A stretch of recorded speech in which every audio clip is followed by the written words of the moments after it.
The harbor of Volantis glittered under the bright midday sun, its waters crowded with merchant vessels from every known corner of Essos.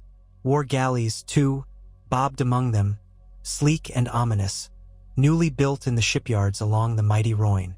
Dockworkers shouted to one another as they hauled crates and urns, all bearing the imprint of House Paleros, a rising power within the ancient city. House Paleros had long claimed Valyrian blood, though only thin and rarely proven. Yet in these latter days, as Volantis tightened its hold on the neighboring regions, the Paleros banner, a silver tiger intertwined with the Valyrian dragon, flew more frequently, both inside the black walls and beyond them. The rumor whispered through every tavern and counting house. Volantis was stirring, awakened by old ambition. Only a century before, the city had tried and failed to expand in the tradition of the ancient Dragonlords. But the dream persisted. Now, a new faction among the Volantine elite had begun to speak openly of a destiny long deferred. Their rallying cry was the restoration of true Valyrian might. And the echo of that cry had carried from Volantis to Lys, from Lys to Myr, and onward to Tyrosh and Pentos, resonating across the free cities. First in hushed whispers, then in brazen declarations, these voices declared that Volantis would no longer be content with its old borders. A second conquest loomed on the horizon, or so the rumor went, and every free city watched with bated breath. On the wide black stones of the old bridge, throngs of citizens bustled about under high-arched gateways. The colossal bridge spanned the Rhône with a majesty that rivaled anything left in Essos. Statues of Valyrian sphinxes and tigers guarded each approach, their weathered faces seeming to glare down at the mortals who passed below. Priests of R'hllor chanted along the bridge's edges, their red robes fluttering in the breeze as they invoked the Lord of Light's blessings upon Volantis. Lanterns of red glass hung from iron posts, making the entire structure seem ablaze once the sun set. For now, daylight reigned, and a swirl of color from vendors, prostitutes, nobles in litters, and sellswords cloaked in cheap finery dominated the scene. A single litter, borne by 8 slaves in matching orange tunics, pushed its way through the crowd. Inside lounged Galerio Paleros, a young man with silver-gold hair that hinted at Valyrian lineage, or so he claimed. His complexion was pale compared to the darker Volantines, and his haughty manner gave credence to the idea that something in his veins traced back to that storied empire across the sea. Galerio looked through parted curtains at the river traffic, at the crowds of onlookers who pointed at him, and at the walls of black basalt rising ahead. The black walls of Volantis. Within them lived only the old blood, those who could claim purity of lineage from the Valyrian colonists who had founded the city. Galerio's membership in that exalted circle was contested by some, but House Paleros's wealth was not. Few quibbled with him openly. He had grown used to the stares, used to hearing the chant of old blood mixed with not so old after all, from those who dared to mock him behind his back. But times were changing. No one doubted the coin that funded Volantis's newest expansions was minted under the auspices of House Paleros. Gold and silver had a way of settling arguments more swiftly than swords, and in Volantis, ambition often disguised itself as religious fervor. The priests of R'hllor had thrown their influence behind Galerio's cause, proclaiming that the Lord of Light blessed all who carried Valyrian blood. If House Paleros chose to champion the Lord of Light, that alone could rally thousands. It was whispered that even some among the Triarchs, the 3 rulers of Volantis, elected from among the old blood, secretly favored Galerio's designs. They envisioned a grand reconquest, a chain of fire and blood that would bind the free cities under one banner as in the days of ancient Valyria. To discuss these matters, Galerio was on his way to meet with the man said to be the figurehead behind Volantis's martial resurgence. Orminos Jorku, an aging triarch with an appetite for glory that belied his years.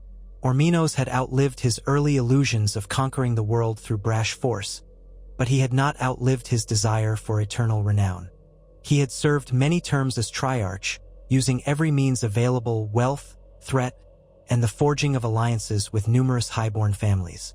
Now, if the portents were correct, he stood ready to name Galerio as the next great tiger of Volantis. Galario's litter halted at the gate of the Old Blood, flanked by huge tiger sculptures. The slaves set the litter down gently, and two of Orminos's personal guards came forward to lift the curtains. Each guard wore black leather armor, the mark of a coiled whip on one shoulder. Each had eyes devoid of warmth. Galario nodded and stepped onto the polished basalt, looking every inch the pure-blooded Valyrian aristocrat he aspired to be. He remembered a time, only a few years past, when coming here had felt like intruding upon a sacred temple. As a younger man, he had tiptoed through the corridors of the black walls, uncertain whether he truly belonged. But the gate opened for him now as if it recognized the truth of his claims. The guards stood aside, and Galario made his way into the wide courtyard that surrounded Orminos's palatial estate. High walls of dark stone enclosed the courtyard, in the center of which rose a mosaic of dragons swirling around the sigil of old Valyria. Torches lit the edges, even in midday, casting the mosaic in shifting patterns of red and gold. A fountain stood off to one side, carved from alabaster in the likeness of a roaring dragon's head. At the far end of the courtyard, perched atop a dais of black marble, Orminos Jorku waited. He was tall for a Volantine, clad in a cloak of tiger stripes that seemed almost gaudy. Long black hair streaked with gray fell around his shoulders. When he turned his head, a single streak of white ran through his close-cropped beard. Over his broad chest, he wore a pendant shaped like a flame, the symbol of R'hllor. A second pendant, wrought in the shape of a dragon's skull, dangled beneath it. Volantis's old faith and its old lineage, side by side. Galario felt Orminos's dark eyes upon him. Bowing respectfully, the young man wondered if he would ever measure up in the Triarch's eyes. "Honored Triarch," he said, voice echoing across the courtyard. Orminos smiled, his large hands spread wide. "Galario Paleros, the tiger of the future. Come closer." Galario approached, conscious of the hush around them. Though the courtyard was guarded by many armed men, not a single voice rose. Only the trickle of the fountain and the distant cry of gulls over the Rhoyne broke the silence. "You come with tidings," Orminos said, resting a hand on Galario's shoulder. "I hear much of House Paleros's ambitions these days. Are your ships ready?" Galario nodded. 30 new war galleys as of last week, Triarch. The shipwrights are working day and night. And the armies? We've made alliances with most of the Sellsword companies in Lys. The Golden Fleet, the Stormcrows, and even the Leopard's Helm have sworn to fight for Volantis, for the right price. We've begun to transport them here quietly. Orminos's smile deepened, quietly enough that every fishwife from here to Pentos is whispering about it. They can whisper. Galario felt a sudden surge of boldness. "I want them to whisper. Let them taste the fear of a united Volantis." This made Orminos laugh. "Indeed, fear will serve us well if it does not galvanize our enemies too soon. But no matter. This time, the Old Blood stands united. The tiger will wake, and the other free cities will bow." He turned and made a gesture to one of his attendants. Instantly, a goblet of spiced wine was in his hand. He offered it to Galario, another in a matching cup. "Drink with me, Galario Paleros.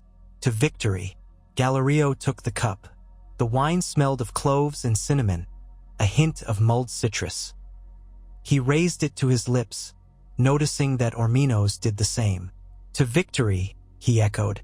The wine was hot as it slid down his throat, leaving behind the faint burn of spice. Galario felt a warmth blooming in his chest.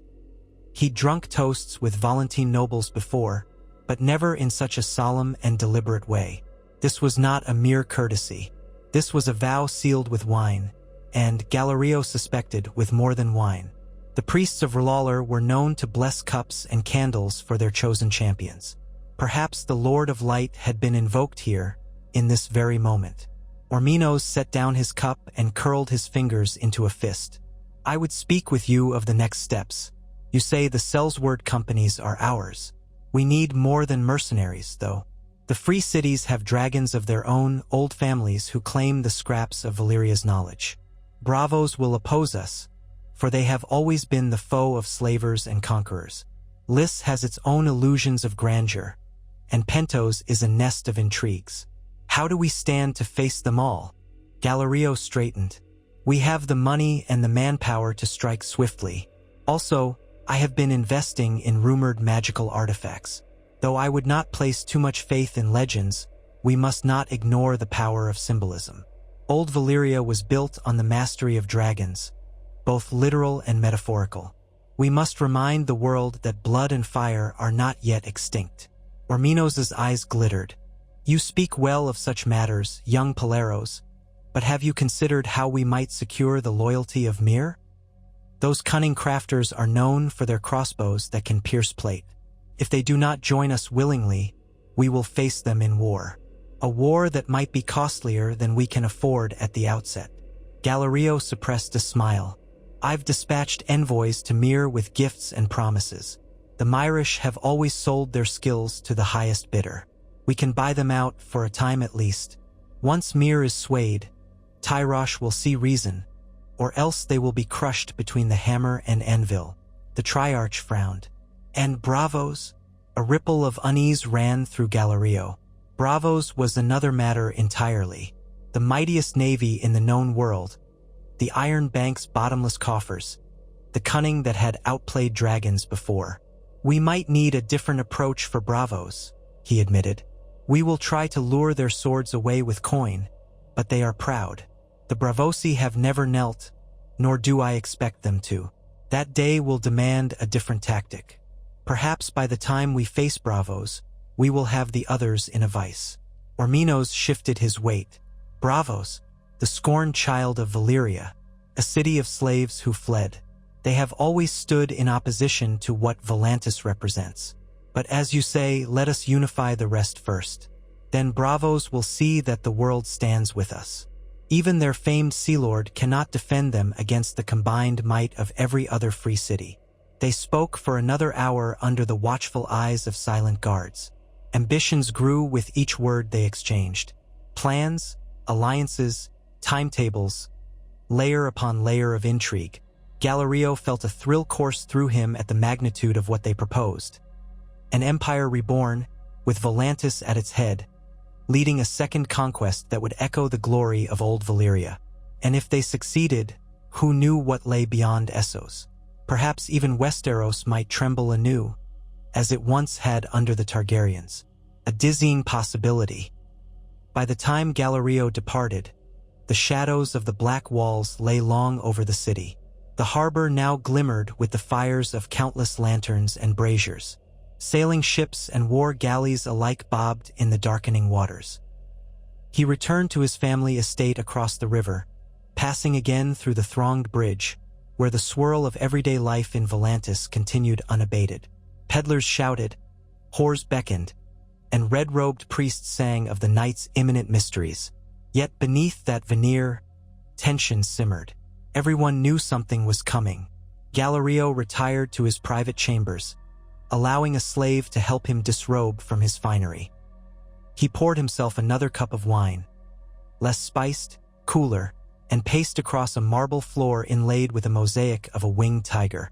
In times past, Volantis had claimed the tiger as its symbol when in a warlike mood, the elephant when in a more peaceful, trade-oriented stance. In that ancient tradition, new triarchs would declare themselves either tigers or elephants.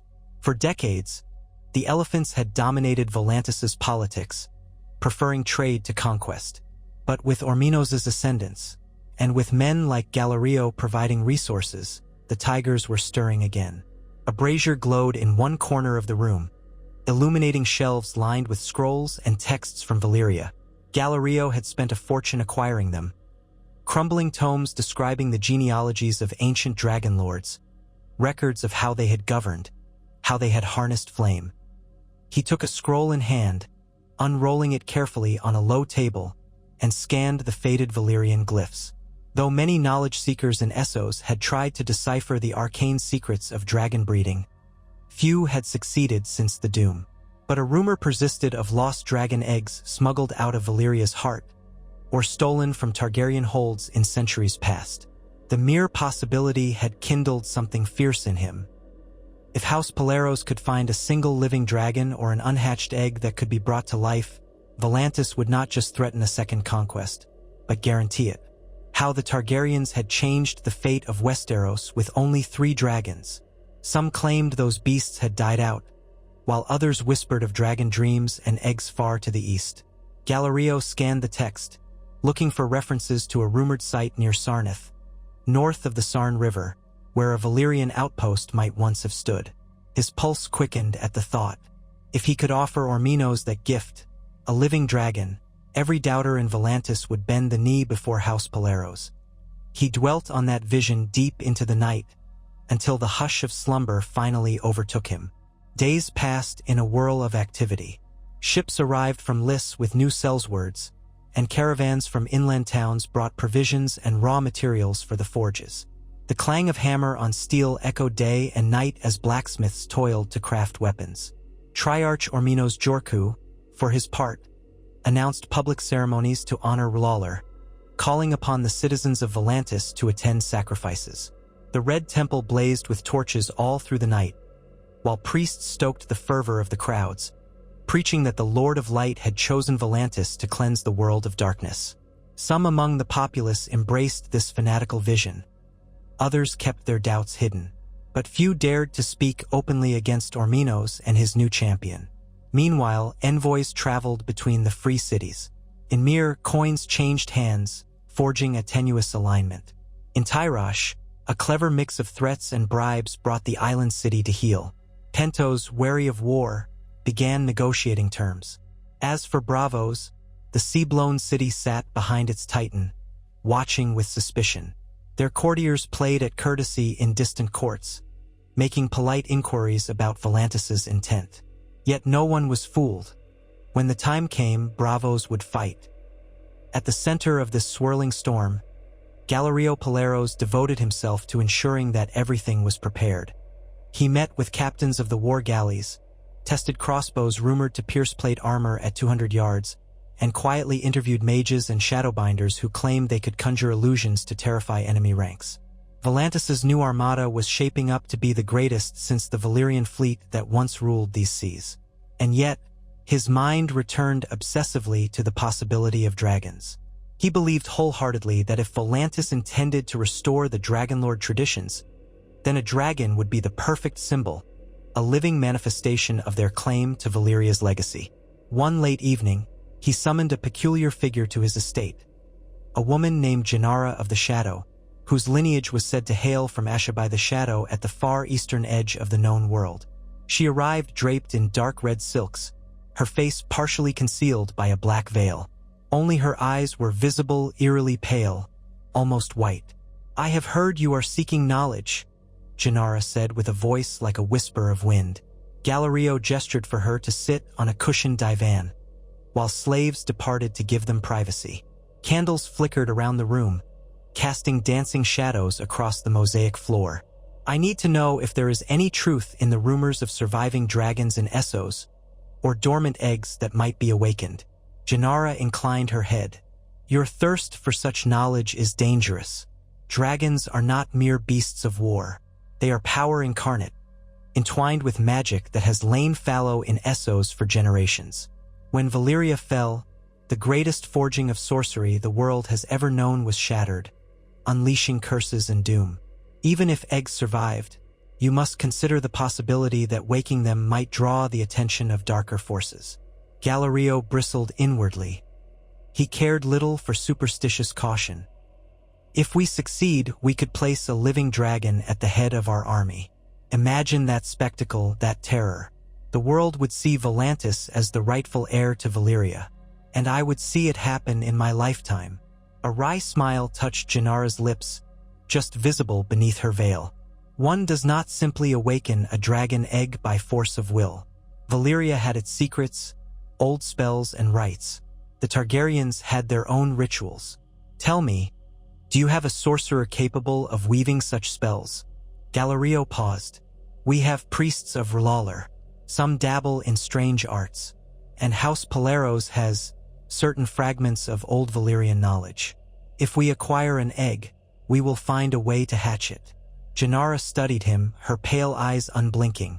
You speak as though the egg is easily found.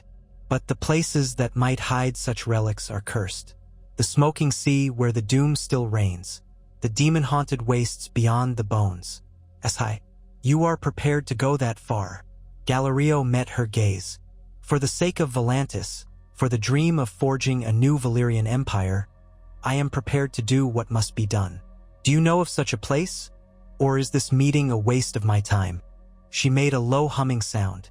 There is a place beyond the ruins of Sarnath, near the shivering sea, where once a Valyrian outpost stood. Some claim that after the doom, a single clutch of eggs was spirited away to that outpost by a renegade sorcerer. The trail is lost in contradictory tales. But if you are determined to follow every lead, it is a start. Galerio felt a surge of excitement. This aligned with the clue he had read in the old scroll. You will guide me, or at least direct me to it? Her pale eyes lingered on him. I can take you to the ruins, but no further. There are wards, and I will not risk crossing them. You must bring a small force if you hope to pass unnoticed. If you come with an army, you will only awaken sleeping powers. Agreed, Galerio said at once. We leave as soon as I can arrange it. So it was decided. In secret, Galerio prepared a small expedition. He told no one except the Triarch Orminos that he would be venturing forth. Even then, he gave the older man only a vague explanation that he sought ancient artifacts in the name of Volan. 'Tis his grand campaign. Orminos raised a graying eyebrow but did not object. Perhaps the Triarch suspected the truth, or perhaps he was too consumed with preparing the city for a looming war. Either way, Galerio was free to pursue his obsession. Within a week, Galerio embarked north on a sleek galley named Ashen Wing, accompanied by Gennara, a handful of loyal retainers, and a small contingent of guards sworn to House Paleros. They sailed along the coast of Essos, giving wide berth to slavers and pirates by means of a few coin-filled purses. The route was not straightforward. They had to navigate the labyrinthine channels near Valyria's shattered peninsula, where the waters boiled with hidden volcanoes and plumes of foul-smelling smoke. Tales spoke of ghost ships crewed by the dead, and more than once, the crewmen muttered prayers to Lawler when shadows seemed to stretch too far across the waves. But each time, they sailed on, guided by Gennara's cryptic advice and Galerio's relentless drive. At last, the Ashen Wing turned north along the coast, past the treacherous straits near New Guise, passing close to Slaver's Bay without docking. The further they went, the fewer ships they saw. Weeks melted away, and the men grew restless. Muted arguments broke out below decks. The provisions had to be stretched. Sea storms lashed the galley with punishing rains. Galerio felt the sting of self-doubt, but he refused to turn back. They finally approached a desolate coastline that Gennara assured them was near the region once home to Sarnath. The ancient city had been destroyed by an unknown catastrophe in time so old that even Valyria's scribes wrote of it as legend. Now, only toppled ruins, half sunken into bogs, bore witness to that lost civilization. Through the gray mists, the outline of crumbling spires and broken columns loomed. It was a dreary place, devoid of color save for the sickly green of algae and moss. Even the gulls seemed reluctant to roost there. Galerio felt a chill that had nothing to do with the climate. He disembarked with his party, leaving most of the crew behind to guard the galley. The wind moaned across the shattered stones, and the air smelled of stagnant water. Gennara led them cautiously through a labyrinth of half-collapsed archways. Once, they came upon a statue so eroded by time that it was impossible to discern its features. Only the serpentine shape of something like a scaled tail remained. The hush was absolute, broken only by the trickle of water dripping from the ruins. They camped on a patch of relatively dry ground, lighting small fires that smoked in the damp air. Galerio's men shifted uneasily, hands on hilts and crossbows, as though they expected ghosts to materialize. Gennara spent much of her time meditating by a crimson candle whose flame wavered in the wind. She muttered incantations under her breath, explaining nothing. On the second day of exploring the ruins, they found an underground passage partially hidden by fallen rubble. Even from the entrance, Galerio sensed an unwholesome presence. The dark mouth of the passage exhaled stale air as cold as a tomb. Gennara insisted that only Galerio and a few of his most loyal guards enter. "If you bring many, the wards may awaken." He did as she asked, descending into the darkness with 2 men-at-arms named Colmar and Saren. Each carried a torch, the flames flickering wildly in the stale currents of air. The passage sloped downward, turning at odd angles, as if built by architects who did not adhere to normal geometry. Bas-reliefs carved into the damp stone hinted at monstrous creatures and valiant men locked in combat. At length, they reached a sealed door of black iron, over which ran inscriptions in a forgotten language. Gennara came behind them, placing a trembling hand on the door's surface. She chanted something in a language older than Valyrian, voice echoing eerily. A faint glow flickered across the inscriptions, and then the door creaked open of its own accord. What lay beyond was a hall lined with alcoves. In each alcove stood a pedestal carved from obsidian. Most were empty or held fragments of pottery or stone. Dust covered everything, swirling in their torchlight. The stale air stank of mildew. One pedestal at the far end drew their attention. Something gleamed there in the torchlight, large and oval. Galerio's heart hammered. Could it be? He crossed the hall, his boots stirring clouds of dust. When he reached the pedestal, he saw it up close. A single egg, about the size of a man's head, encased in shimmering scales that caught the light in a swirl of green, gold, and black. Even Colmar and Saren gasped. They, like Galerio, understood at once what this object might be. A dragon's egg. He reached out, only to have Gennara grab his arm. "Careful," she warned, her voice trembling. "The wards are ancient. Touch it without caution, and you might unleash something." Galerio hesitated, but the compulsion was too strong. This was the prize he had crossed half the world for, the key to Volantis' second conquest, the symbol that would cement the city's claim. Slowly, he placed his hand upon the surface of the egg. It was cold to the touch, far colder than it should be after centuries in a sealed tomb. A faint vibration seemed to stir within, as though the object recognized his presence. In that moment, Galerio felt an uncanny certainty that this was indeed a dragon's egg, a true relic of old Valyria. Gennara murmured an incantation, drawing symbols in the air with her free hand. An invisible force seemed to recede. The egg grew slightly warmer beneath Galerio's palm. Then, with a metallic scrape that set their teeth on edge, the iron door slammed shut behind them. Gennara whirled, her eyes widening. "We must leave quickly." No sooner had she spoken than the torchlight revealed movement in the shadows.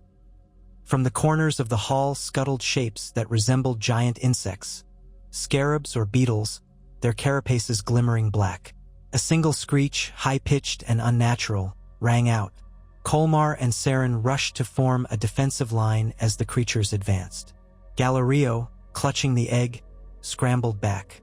The guards fought valiantly, steel flashing in torchlight. Saren crushed one beetle-like creature with the hilt of his sword, only for 2 more to leap onto him. Their mandibles clicked against his armor. Gennara chanted again, flinging a handful of red powder. Where it landed on the insects, they screeched and recoiled. Black ichor dribbled from their shells. Galerio added his blade to the fray, hacking at a creature that lunged for his legs. He felt the egg shift under his arm. The fight was brief and vicious. Finally, the last of the beetle things lay twitching on the cold stone floor, legs curling inward as it died. Saren had suffered a gash to his arm, but the rest of them were more or less intact. The door, however, remained closed. Gennara hurried to the inscriptions carved into the stone near the door and placed her palm there. With a low cry, she traced lines in the shapes of flames. Slowly, painfully, the door grated open. A blast of fresher air reached them, and they all but sprinted up the passageway, torchlight flickering wildly as they clambered over debris. Back outside, the overcast sky seemed shockingly bright after the tomb's gloom. The others in the campsite rushed over when they saw Galerio clutching the egg. Astonishment bloomed on every face. He held the egg aloft for all to see, chest heaving, adrenaline coursing through his veins. "Behold," he cried, "a gift from the past, a promise of what we can restore." Though most were speechless, one guard cheered, raising his sword. Others quickly followed suit, their awe turning into excitement. Gennaro regarded Galerio with a measured expression. "You have your prize. But remember, this is only the beginning. Waking such an egg, and commanding the dragon that may hatch, is another matter entirely." Galerio nodded, euphoria radiating through him. The cold surface of the egg throbbed faintly under his fingers, as if it possessed a heartbeat. That faint pulsing resonated with his own. He thought of Volantis, of Ormino's Jorku, of the endless plans for conquest. He thought of how the world would change the moment a new dragon soared above the Rhoyne. They departed the ruined city that very day, returning to the Ashen Wing with hurried steps. Every shadow seemed alive now, but no further attacks came. Whether they had bested the wards or merely outrun them, Galerio did not care. He had what he sought. The sail back south was less tumultuous, as if fortune now favored them. The egg was kept locked in Galerio's cabin, wrapped in layers of cloth and guarded by wards Gennaro claimed would keep it safe and contained. At night, Galerio sometimes lay awake, listening to what he thought might be faint scratching or a distant roar echoing in his mind. Dreams of flame haunted him, visions of a beast coiled in darkness, waiting to burst forth. In these dreams, he soared over the spires of Volantis astride a scaled monster, trailing smoke and fire in his wake. And the peoples of Essos bowed in terror and awe. When the Ashen Wing finally docked at Volantis once more, it was nighttime. Lanterns glowed along the harbor, mirrored in the still waters. Galerio concealed the egg in a chest, claiming it held only exotic relics he had purchased. The local harbor master, well bribed, did not pry. Under cover of darkness, Galerio had the chest transported to House Paleros's estate. He wasted no time in sending word to Triarch Orminos. The Triarch arrived in secret a few hours before dawn. No grand retinue, no public announcement. He rode in a plain litter, accompanied by 2 bodyguards. Galerio met him in a private courtyard, the night air filled with the scent of night-blooming flowers. "It had better be worth my time, young Paleros," Orminos growled as he dismounted. "I left an important meeting with Myrish ambassadors to be here." Galerio merely smiled, holding up a lantern. "You'll see." He led Orminos into a small chamber lit by a single brazier. Gennaro was present, kneeling in a corner, whispering prayers to Lawler, though some of her words did not seem to belong to the common Red Temple rites. In the center of the chamber stood a stone altar covered with thick cloth. Orminos's brows furrowed. "What is this? Some sorcery?" Galerio motioned for him to step closer, then gently pulled aside the cloth. There, gleaming in the flickering brazier light, was the dragon's egg. It seemed to shimmer with an inner luminescence, its scales shifting from green to gold to black. The Triarch's breath caught. For a moment he could only stare. Then he reached out a trembling hand, as if to confirm that it was real. "Is this a dragon's egg?" Galerio confirmed softly. "From a lost Valyrian outpost near the ruins of Sarnath. And not merely a fossil. If Gennaro's readings are correct, it may yet hatch, if subjected to the right conditions." Orminos's eyes lit with a fervor Galerio had never seen before. "If you can hatch it, then everything changes. We would not just claim the mantle of the Dragonlords, we would embody it." Galerio nodded. "With this, our conquest of the free cities becomes inevitable. Bravos will no longer be able to stand against us, no matter how large their navy or how deep their gold reserves. One dragon could turn the tide of battle wherever we choose." Orminos paced around the altar, eyes gleaming. "Indeed, but how will you awaken it? The Targaryens used blood magic, did they not? Fire and sacrifice. You are prepared to do what is necessary, I assume." Galerio felt a chill run through him, though he tried to hide it. He had read the accounts of Daenerys Targaryen in Westeros, hatching her eggs with the pyre of Khal Drogo. But half those stories were rumor, and none provided a precise formula. We have leads in the lore. Fire and blood are key. We have priests of R'hllor, and there is Janara. At the mention of her name, the woman looked up from her incantations. In the brazier's glow, her pale eyes seemed almost luminous. "A dragon is life born of fire," she said softly. "If you wish to hatch this egg, you must be willing to pay a price in blood. The old ways demand it." Orminos seemed unperturbed. "Volantis has many slaves. If a sacrifice is required, that is a small price to pay." Janara's lips curved into a half-smile. "It may require more than a single life. The energy must be channeled carefully, or the life within could be lost. One does not simply douse an egg in blood and throw it in a fire." Galerio stepped in.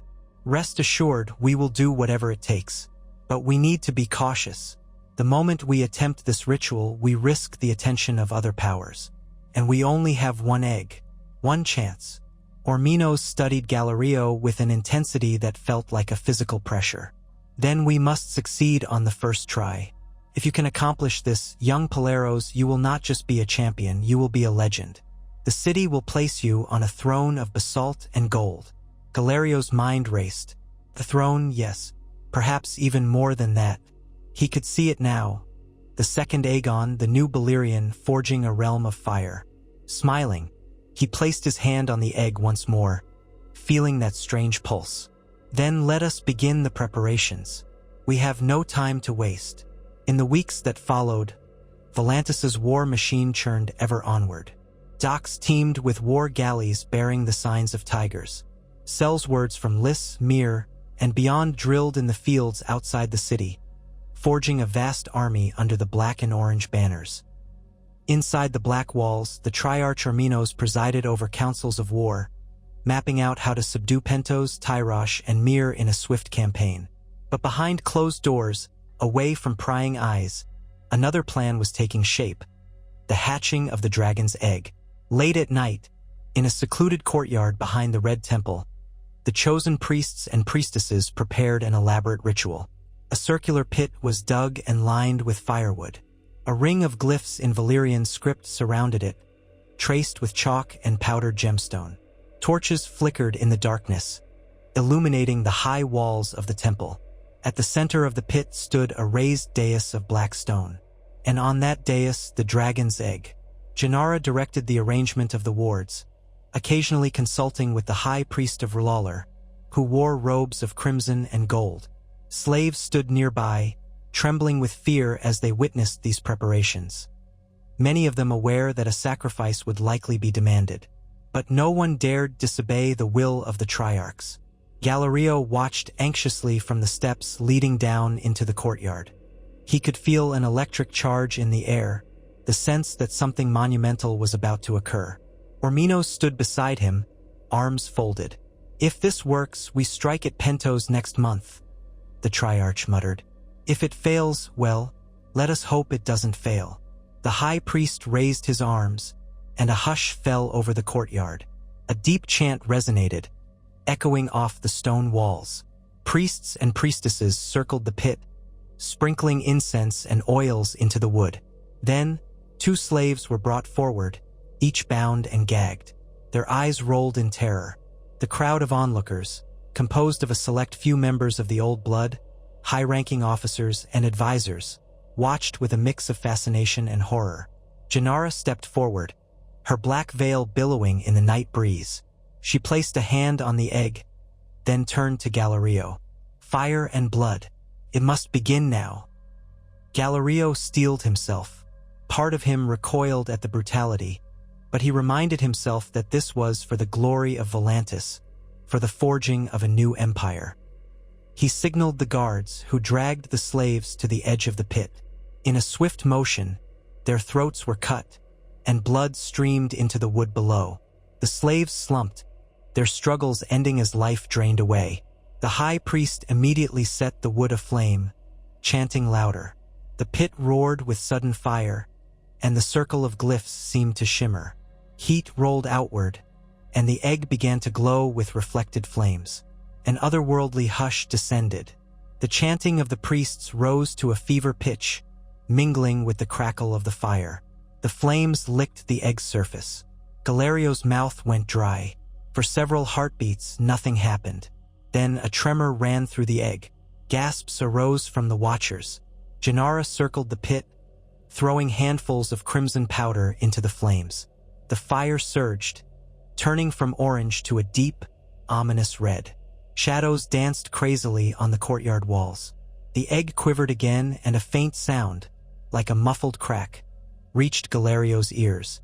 Tense minutes dragged on. Sweat beaded on every brow. The pit's heat was intense, making even onlookers at the edge cringe away.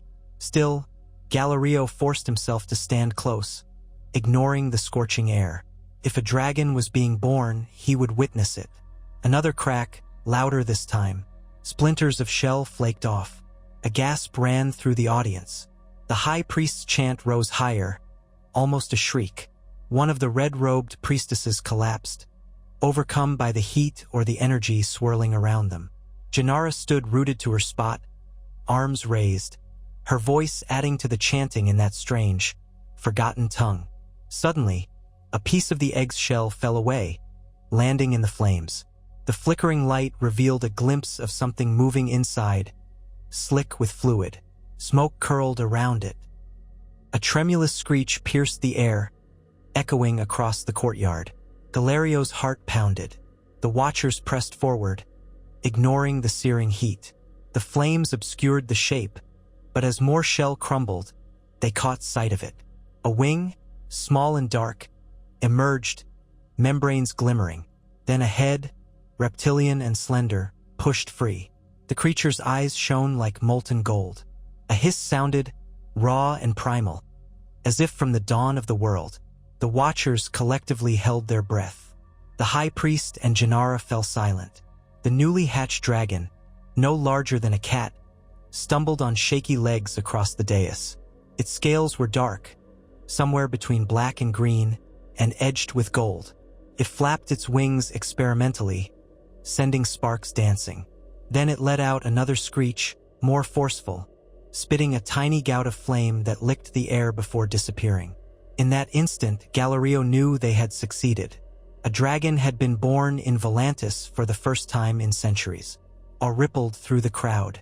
Even Orminos stood transfixed, a hand to his mouth. No one moved. Then the dragon's golden eyes fixed on Galario. Without understanding why, he stepped into the pit, ignoring the heat that singed his hair and clothes. The fire parted around him as if guided by unseen hands. He advanced slowly, extending one trembling hand. The creature hissed, uncertain, but it did not flee. Galario lowered himself to one knee, gazing into the dragon's eyes. A wave of hot air blasted his face. If he was afraid, he did not show it. Instead, he carefully reached out and touched the dragon's snout, feeling the scales so fresh they were still soft. A surge of profound connection jolted him, unlike anything he had felt before, like a bond bridging mortal and beast through ancient magic. A triumphant roar rose from the crowd. Orminos' booming voice led the cry, "A dragon! A dragon is hatched! All hail Galario Paleros, chosen of R'hllor, heir to Valyria." Cheers and acclaim swelled. Even the priests and priestesses, half exhausted, raised their arms in celebration. Galario cradled the newborn dragon. Despite the flames around them, he felt no fear. Rather, he felt the unstoppable power that the Targaryens must have once known. The newborn dragon's belly was warm against him, its heartbeat rapid. He carried it out of the pit, stepping back onto the courtyard floor. Guards and nobles rushed forward to stare. The dragon huffed, seeming irritated by so many eyes.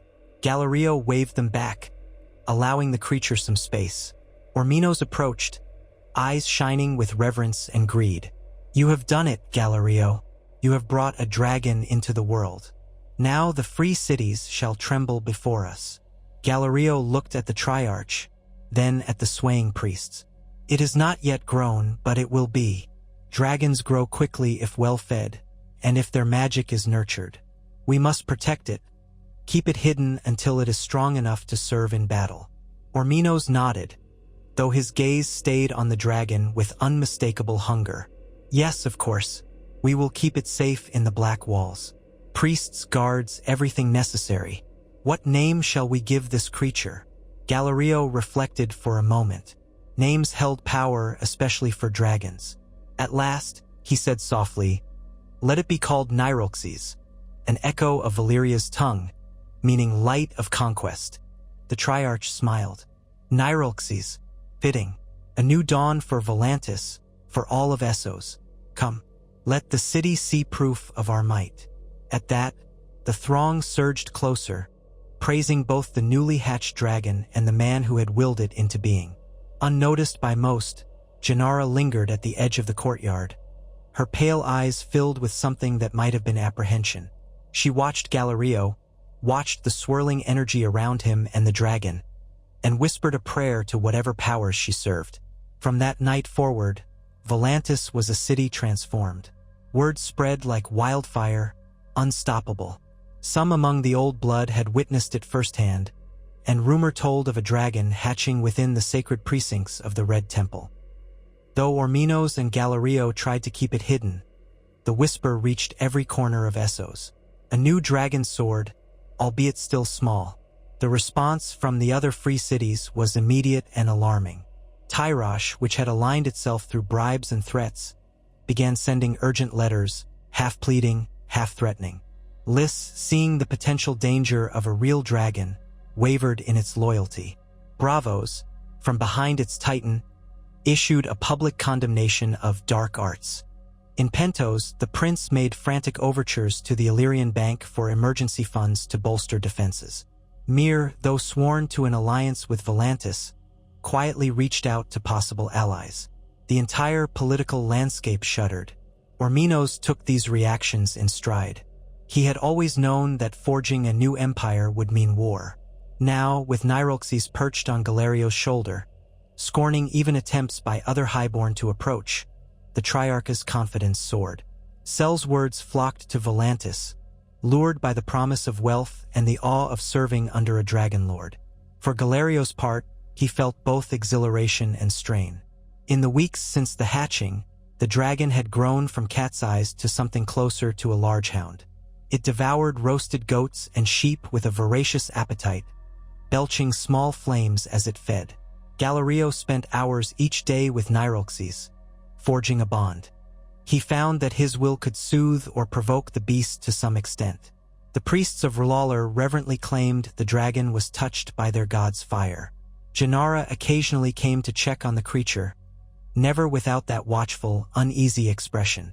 To the astonishment of all, the dragon tolerated her presence, hissing but not attacking. Gennara confided to Galerio that she sensed a deep reservoir of power in the beast.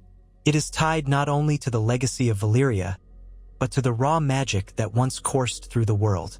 The more it grows, the more volatile it may become. Be prepared. Galerio prided himself on being able to control Nyrolxes. Yet he could not deny that the dragon's temperament was unpredictable. Sometimes it snapped at passing guards for no apparent reason.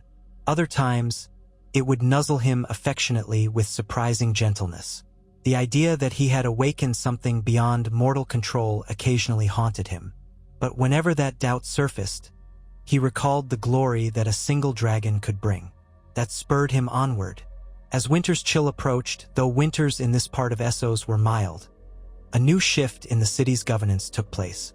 The Triarch Orminos and his fellow tigers declared that the time for conquest had come.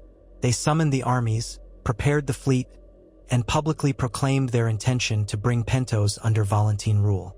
The old dream of uniting all the free cities under one banner had never seemed so close.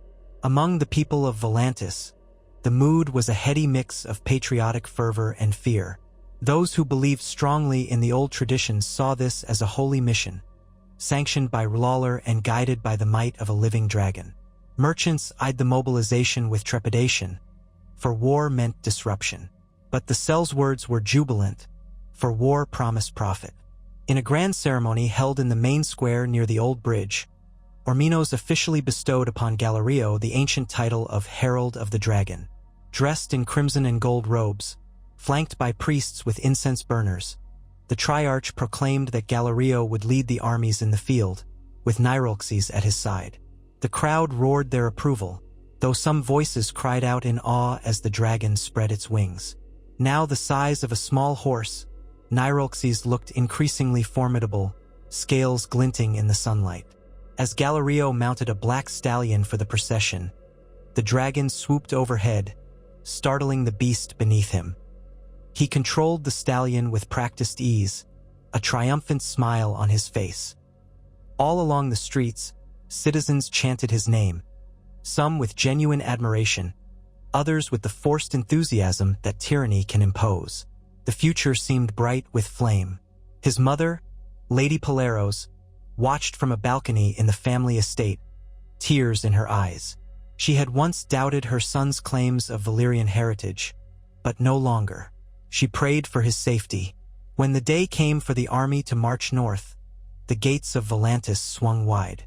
Thousands of foot soldiers, cavalry, and mercenaries poured out in a column of steel and banners. War galleys sailed upriver as well, carrying additional troops and supplies. Galerio led the vanguard, wearing armor forged in the style of Valyria, dark steel chased with gold. Nirolxes took wing above, circling the column with frightening grace. The first target was Pentos.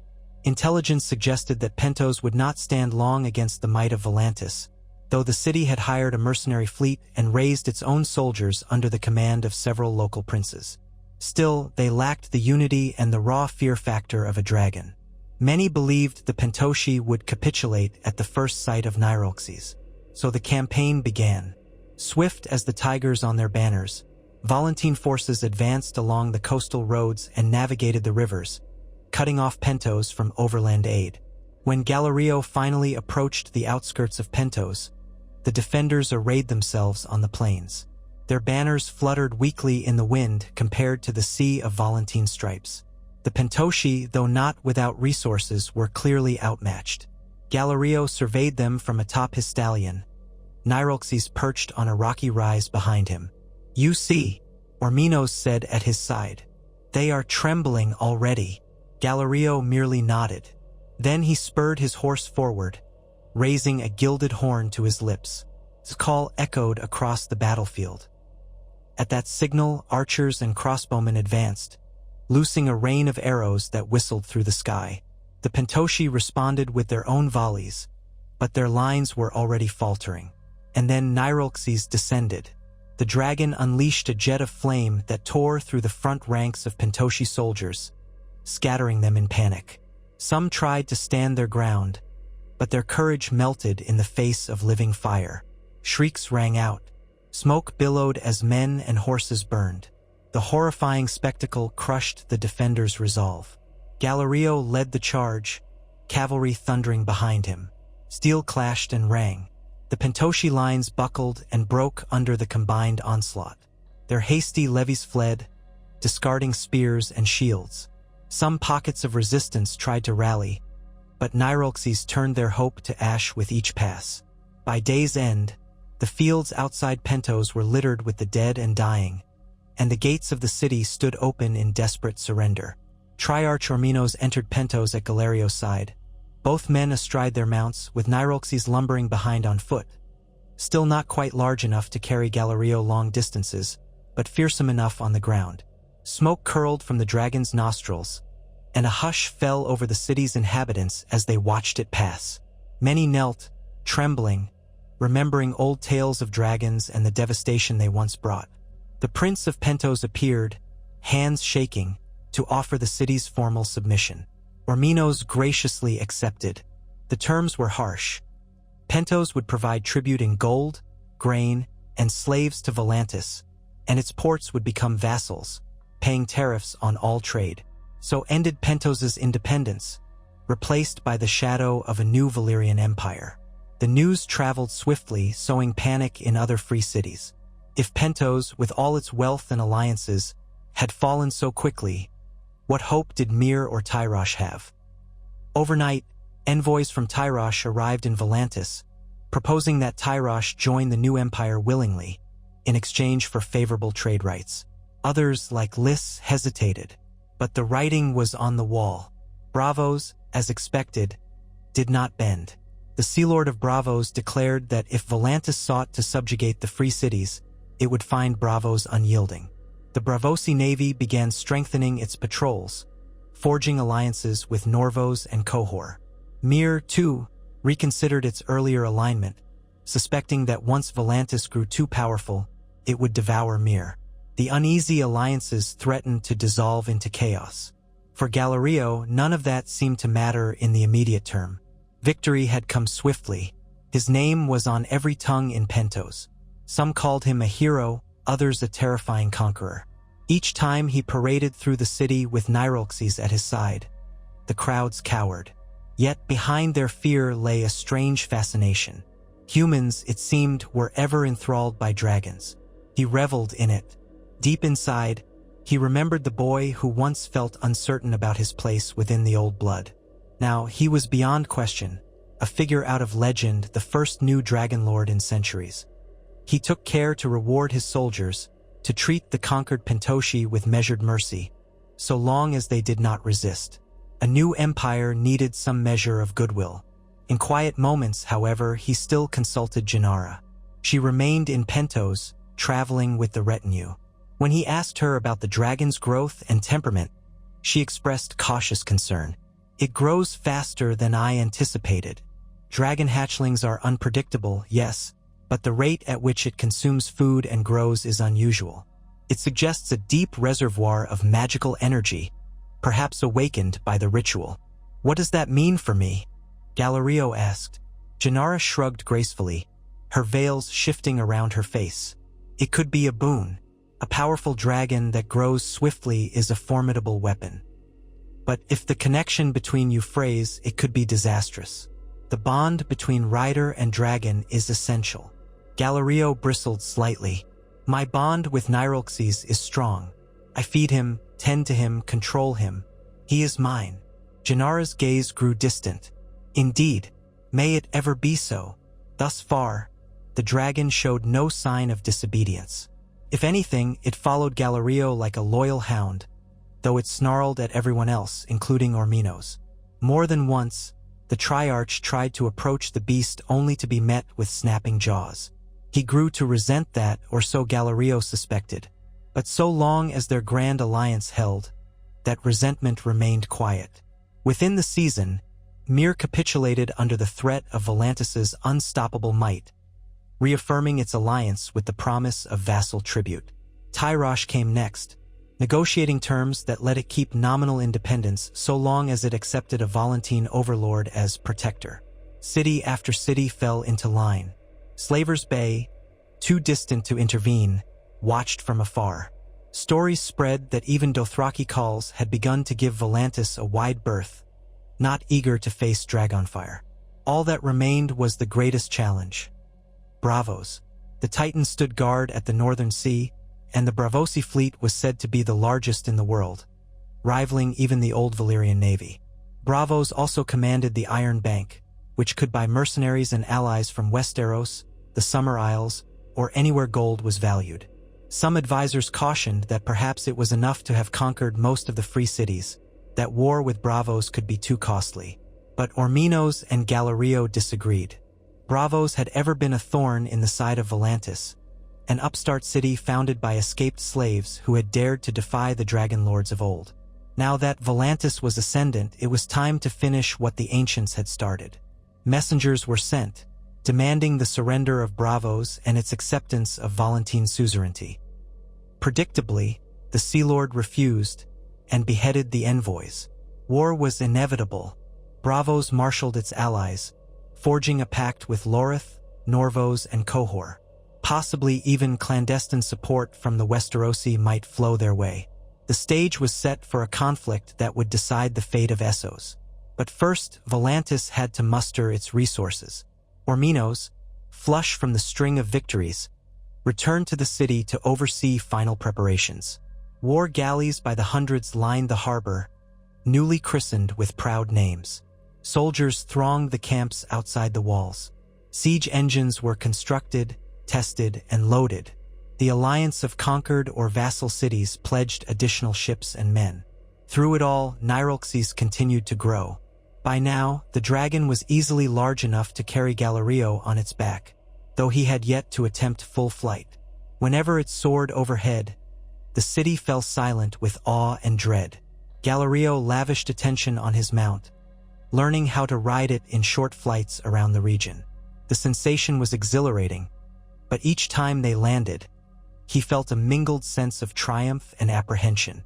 The beast was powerful, increasingly willful. Sometimes, he would see a flicker in Niralxes' golden eyes that suggested an intelligence deeper than mere animal cunning. One dusky evening, as the final plans for sailing to Bravos were made, Galerio received a summons to meet Orminos in the high hall of the Black Walls. He arrived to find the Triarch seated on a carved ebony throne, wearing crimson robes embroidered with tigers. Guards lined the walls, and a hush pervaded the chamber.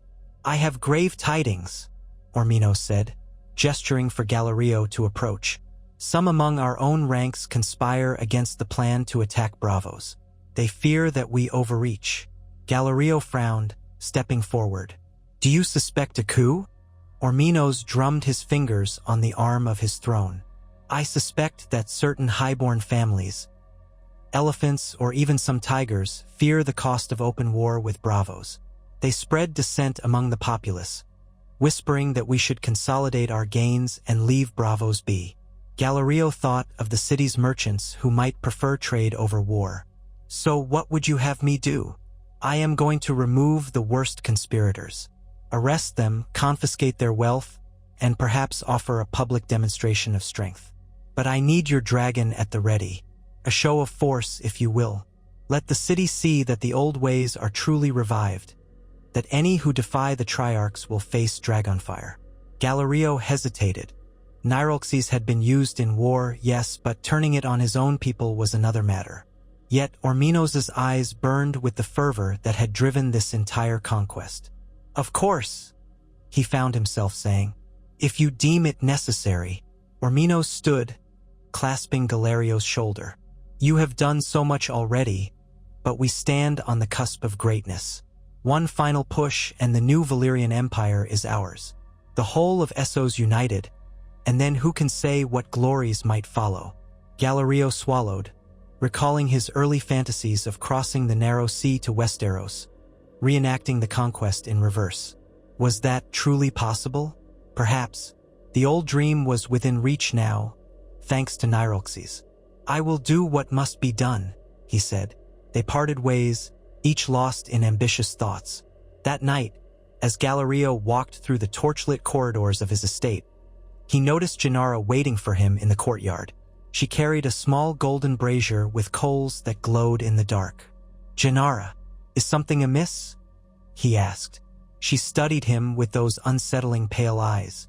"I have seen portents in the flames. Volantis stands upon a precipice. One misstep, and all could plunge into ruin." Galerio sighed.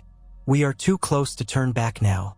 Bravos must be brought to heel, or it will forever remain a dagger pointed at our backs. We have come too far." Gennara's voice was soft. "And you will do anything to achieve that, including turning your dragon on those who resist within Volantis itself?" He tensed. "You would question me? I am the herald of the dragon, the champion of Volantis. The city looks to me for strength." She lowered her gaze. "I do not question your resolve, but consider, the closer you tie your power to the dragon, the more you risk if that bond shatters. Dragons are not lapdogs. They are not weapons that can be pointed without repercussion." Galerio stepped closer, anger simmering. "Niralxes is mine. We share a bond. He obeys me." Gennara looked up again, eyes reflecting the brazier's glow. "Pray that remains true, Galerio Paleros. For if the day comes when the dragons will diverge from your own, the flames you command may consume you." With that, she turned and slipped away into the shadows, leaving Galerio alone amidst the fluttering torches. He felt an unexpected quiver of doubt in his chest, quickly masked by pride. He would not fail. He could not. The next day brought the arrests Orminos had promised. Highborn families who spoke against the war were taken in the night, their holdings seized. The city's mood tightened with fear. Rumors buzzed like flies. Some said the Triarchs had gone mad with power. Others insisted they were forging a glorious future. Galerio, for his part, oversaw the final mustering of troops and supplies. Within a fortnight, a grand fleet set sail from Volantis under Orminos's banner, accompanied by the allied ships of Pentos, Mir, and Tyrosh. Galerio took flight above them, Nirolxes' wings beating the air. They soared across the open sea, while the armada below stretched as far as the eye could see. The sunlight glinted on countless helms and shields. It was a sight to rival anything in living memory. Even stories of the Targaryen conquest seldom described such a vast host. The hiss and crackle of war machines, the tight-lipped tension of Sellsword captains, the endless rippling of banners. This was the apex of Volantine ambition. Yet as they approached the northern waters, the dreaded Braavosi fleet came into view. Hundreds of sleek warships, painted in shades of purple and turquoise, arrayed in disciplined formations. The Titan of Braavos loomed on the horizon, a colossus that heralded the city's defiance. Scouts reported that the Braavosi had anchored additional forces near the Sea Lord's palace, and that the canals were lined with archers. Qohor and Norvos had sent contingents as well. Braavos would not fall easily. The stage was set for the greatest naval battle in centuries. Galerio circled high in the sky, scanning the Braavosi lines. Nirolxes roared, spitting a jet of flame that dissipated in the wind. Below, on Volantis' flagship, Orminos raised a sword, signaling the advance. The horns blew a thunderous call that reverberated across the water. The waves churned with the movement of so many ships. Then the Braavosi horns answered, high and ringing. A wave of smaller, swift galleys surged forward, bristling with ballistae. The first clash was deafening. Missiles whistled through the air, striking hulls, snapping masts. Men screamed. Volantine ships responded with their own artillery, hurling flaming barrels of pitch. The sea caught fire in places, dark smoke rising. Galerio urged Nirolxes lower, unleashing a storm of dragonfire on a cluster of Braavosi galleys. Wood exploded into flame. Men dove overboard to escape the inferno, only to meet the watery depths. The fearsome spectacle gave a brief advantage, allowing Volantine ships to press forward. But Braavos had not come unprepared. Archers loosed volleys of arrows tipped with dragonglass, whether by plan or superstition, hoping to wound the dragon. Others fired scorpion bolts from specially outfitted decks. Nirolxes dodged and wove in the sky, using its agility to avoid the brunt of the barrage. Still, a few missiles nicked its wings, causing it to screech with pain.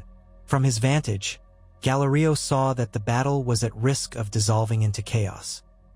Braavos' fleet was smaller, but more maneuverable, and they fought with a discipline honed over centuries of independence. The Titan's presence loomed as a psychological anchor for their forces, a mighty statue that seemed to stare across the strait with stoic defiance. The Volantine forces, vast though they were, struggled to maintain cohesion amidst the swirling melee. He guided Nirolxes toward the Titan, reasoning that if he could strike a blow there, the morale of the Braavosi might falter. Flames spewed from the dragon's mouth, licking the massive stone legs. Though the Titan itself was not flammable, the braziers and watchtowers on it ignited, sending tongues of fire curling upward. Arrows pelted the dragon from hidden ballistae on the Titan's shoulders. Nirolxes roared and battered at the stone, but could not bring the colossus down. Below, Braavosi ships took advantage of Galerio's momentary distraction to regroup.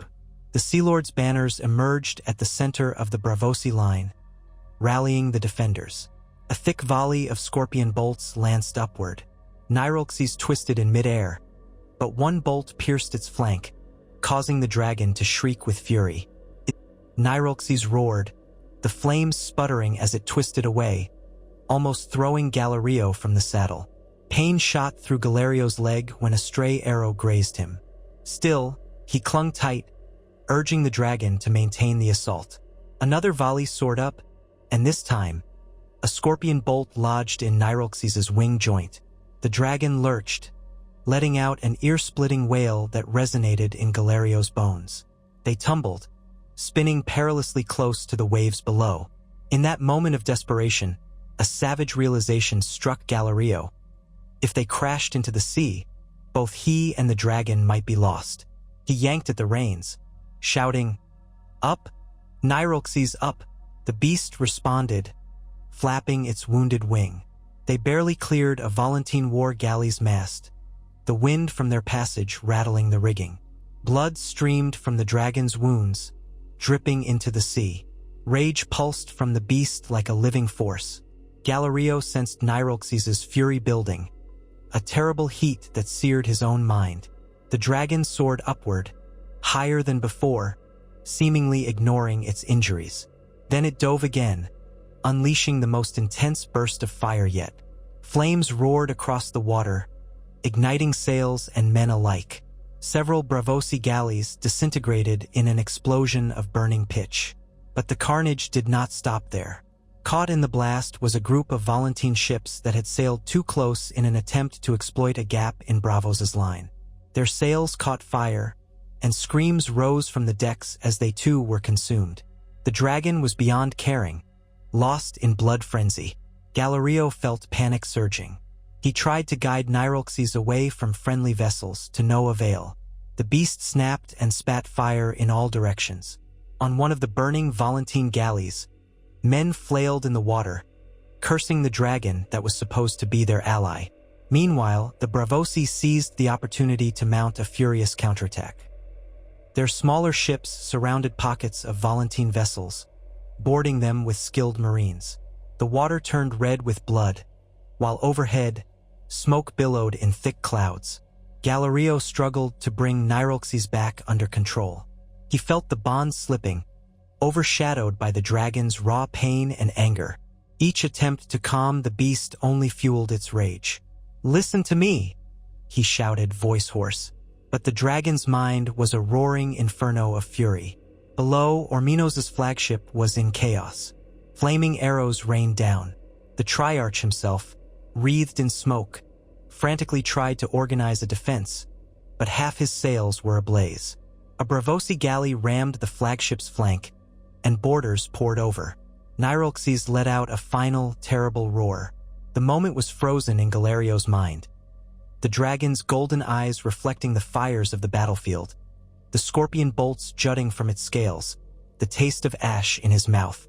Then, with a mighty flap of its wings, Nirolxes turned away from the center of the fray, ignoring Galerio's commands entirely. In a surge of frantic speed, it tore through a cluster of Braavosi ships, setting them alight, then climbed above the inferno. Galerio realized with dawning horror that the dragon was fleeing the battle, wounded and enraged, caring nothing for strategy or loyalty. Shouts rose from below. Curses, pleas, panic. Galerio looked down to see the Volantine fleet in disarray. Many ships ablaze, men drowning or fighting in the water. The Braavosi, though badly battered, still had enough ships to press the attack. Orminos' voice was lost in the tumult, if he yet lived. Blistering wind whipped Galerio's face as he tried to wrest control back. "Stop! Return to the fleet!" But Nirolxes only roared, climbing higher, away from the carnage. Each beat of its wings reverberated with frustration and pain. At that moment, the bond between rider and dragon frayed to the breaking point. Galerio was no longer steering this beast. He was merely a passenger clinging to the saddle. Waves of dread coursed through him as he realized that everything they had built, the conquests, the alliances, the new empire, hung by a single thread, and that thread was unraveling. Higher and higher they soared, leaving the burning fleet behind, the screams and clash of war fading into the distance. The world below became a haze of smoke and water. Galerio desperately tried to shift the reins, but the dragon turned a deaf ear. It flew north as if guided by instinct, carrying him against his will. He had no choice but to hold on, praying that the mortal wound in Nirolxes' flank did not bring them crashing down. In that final, harrowing flight, He understood that such threads could unravel just as swiftly as they were spun, leaving nothing but ash drifting on the wind.